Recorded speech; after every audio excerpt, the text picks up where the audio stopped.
Wow. There's something about what they do up here that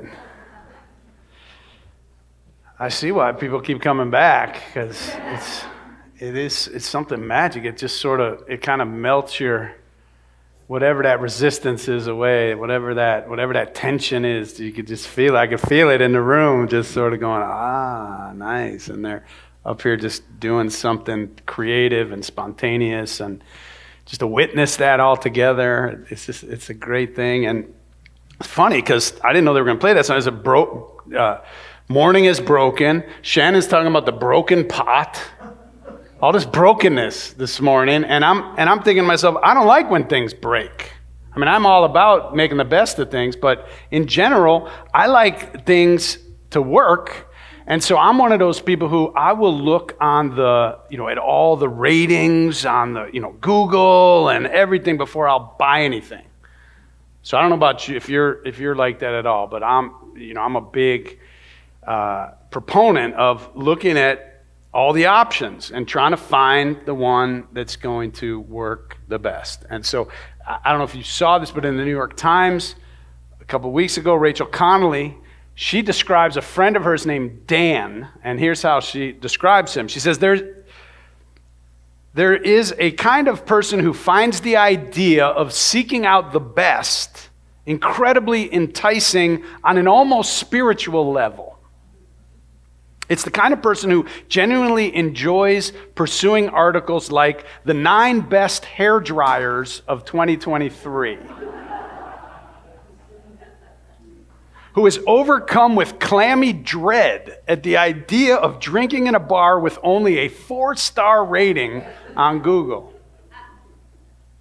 Who, in order to plan a weekend getaway, requires a prolonged and extensive operation that involves several spreadsheets. You know the type. Maybe you are the type. Dan is that kind of person. He's also from California. Perhaps not a coincidence that this is the home of both the eternal quest for self-optimization and the internet ecosystem that underpins the explosion in ratings culture. Dan works in tech, and he has a keen appreciation for the finer things in life. He's known throughout his friend group for his fastidious, curated lists of restaurants and bars and even specific menu items on the menu in those bars. So he is known for his near refusal to venture into establishments that are anything less than excellent, and for his hours spent trawling reviews for everything from mini fridges to trail shoes. When she questioned him on a rumor that she'd heard recently that he had been freezing packets of the best butter to bring back from France, he confirmed it was true. Dan may be an excessive case, but a dampened version of his instinct permeates our culture. If it didn't, the raft of articles solemnly decrying this year's superlative vacuum cleaners simply would not exist. So what is it that drives Dan the way he does it? But more importantly, what is it that drives you and me to seek out the best experience, the best of everything as far as we can and if we can? Now, according to Conley, her friend Dan is trying to guarantee something as close as possible to happiness. He has a goal of both experiencing the highest happiness possible and also sharing that happiness with his friends and with other people. I mean, how can you fault somebody for that? But Conley adroitly asks, can happiness really be found in a packet of butter? Can the better toaster ever really be enough to make us happy? Dr. Barry Schwartz wrote a book titled The Paradox of Choice, And he's done the research. It turns out we have too many choices. And instead of this making us happier, so many choices, it's actually making us less satisfied with our lives and with the things that we have and the experiences that we have. Because no matter what we buy or what we order or which vacation package we choose, because we know we had other options that had things in it that what we did get doesn't have, it turns out that even if we have a perfectly fine car and a perfectly fine meal or refrigerator or coffee grinder or hotel or whatever, since we're aware that there are certain features that we had to forego in order to make this choice, we often end up focusing a little bit more than we want to admit on those things. Like, oh yeah, it would have been nice to have that third drawer in my washing, my dishwasher and all that kind of thing. So we end up less satisfied by all these choices. Now, do you know who routinely has the biggest smiles on the medal stand at the Olympics? It's the gold medal winner and the bronze medal winner. I'm not just making this up. This has been studied. The gold, of course, because that person has achieved their life. They've been working their whole life, and they've achieved their goal. No questions there. But the bronze, because that person is so glad that they at least made it onto the medal stand. They realize how close they were to just being one of the pack of the forgotten who worked their entire life for this moment and got nothing for it. Whereas the silver medalist, despite achieving elite status and success, often feels regret because they feel they could have had the gold. They were so close. Had they just trained a little harder, or slept a little better, or made the right split decision at that one moment in the competition. So for the silver medalist, their smile often has a tinge of blue. And if we're not careful, we can go through our lives feeling like a silver medalist. We can have achieved or received so much of what we want, so much of what we need, more than we ever expected for our life, more than we could have ever imagined. But we can still have a hard time appreciating it. Appreciating all the abundance that we have. There are some slogans, of course, that people have come up with to try to help us with this. So one of them is, the secret to happiness is having low expectations. That's one way to be happy, to never be disappointed. Just lower the expectations. That's not my suggestion. That's not my recommendation. But it is certainly one way to achieve the goal. The one that comes to mind for me that I like comes from my late colleague and mentor, Dr. Forrest Church. He said, want what you have and do what you can and be who you are. Now that's a good recipe for a happy life. Want what you have.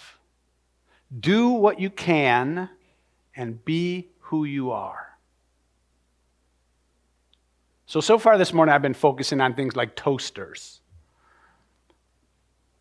And I do want us to remember that we have All Souls Everywhere members that come from all over the world, including places like Uganda and Rwanda and other places where they don't have all the choices that we have here in North America and those of us who are participating from Europe. But in fact, Barry Schweitzer says that we would all be happier, all of us, if we shared some of the abundance of choices and options that we have with other people who don't have them in our own countries and in other countries, that we would actually all feel better and have a better life by sharing. So if affluent neighborhoods and nations would actually give away some of the things that we have to choose from, we'd have less to choose from, we'd be happier, and other people's lives would be better. He makes a powerful case for the redistribution of wealth. But I digress. Where this topic affects most of us, regardless of material wealth, how much we have or how many options we have in terms of buying things, it's when we apply it to our relationships. Being disappointed in the dish that you ordered and coveting the filet on the plate across the table is one thing. But when it comes to comparing our spouse or our parents or our children with those of someone else, that's a whole other level. When we compare our lips, our hips, our hair, our health with that of other people, it can lead to unhappiness on a completely different scale. How do we learn to want what we have when we have cancer or depression or HIV? How do we love what we have when we see how so many other people seem to have it better? When Reverend Forrest Church coined the motto, "Want what you have, do what you can, be who you are," he was dying of esophageal cancer at the age of 60.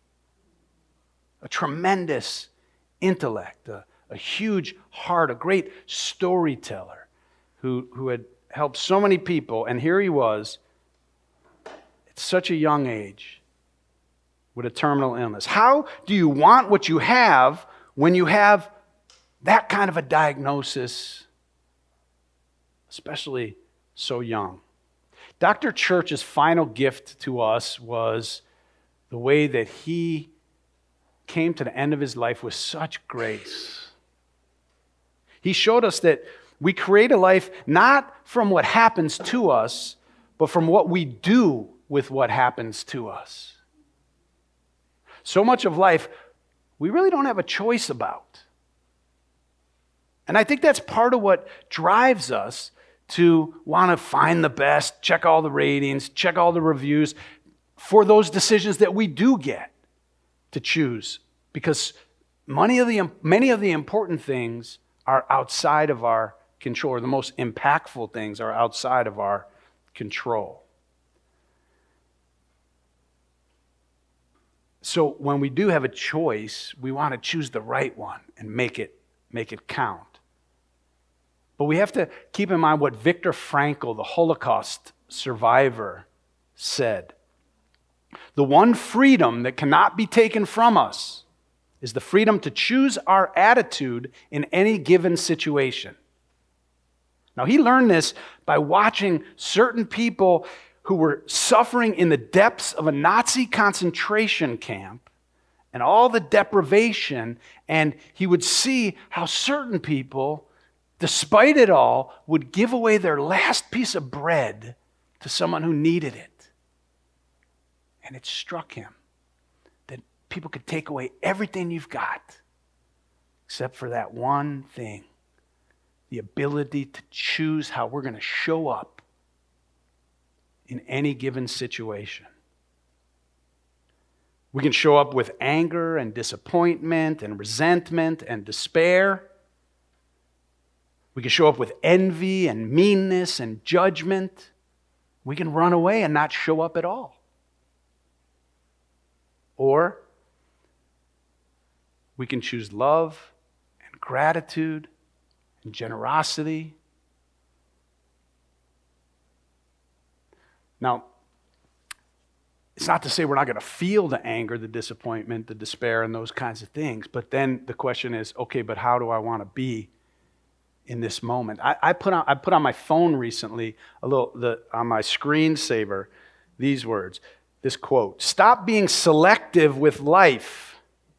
Stop cherry picking experiences that you want and saying no thanks to the ones you don't.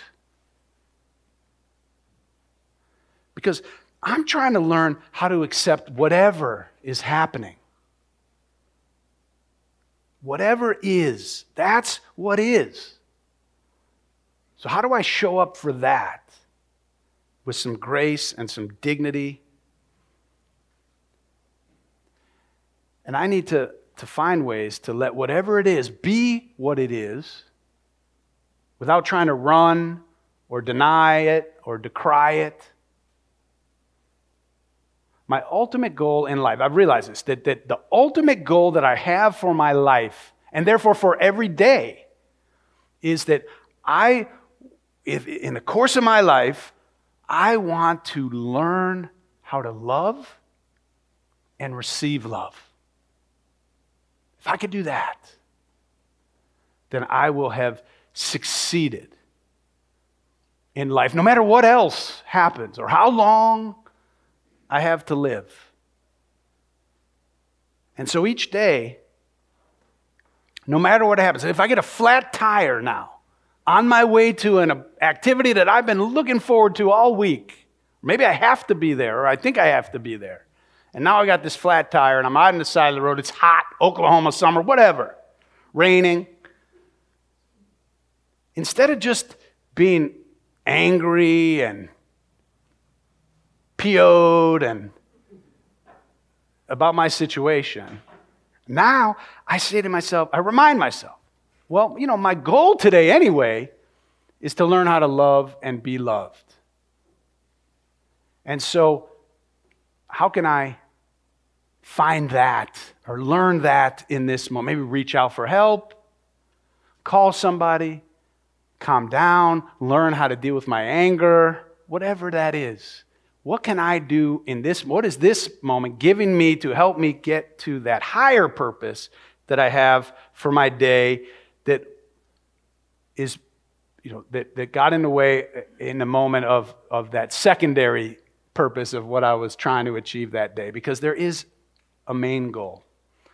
And so, how can I learn to love and be loved in any given situation? That's mine, but different people have different things, different goals, different higher purposes for their lives, different things they focus on. Of course, many religious people will talk about the will of God. I'm just every day trying to figure out how can I stay within the will of God, or my purpose for my life, or my self-actualization, or whatever that is for any given purpose. So, but what is your highest goal?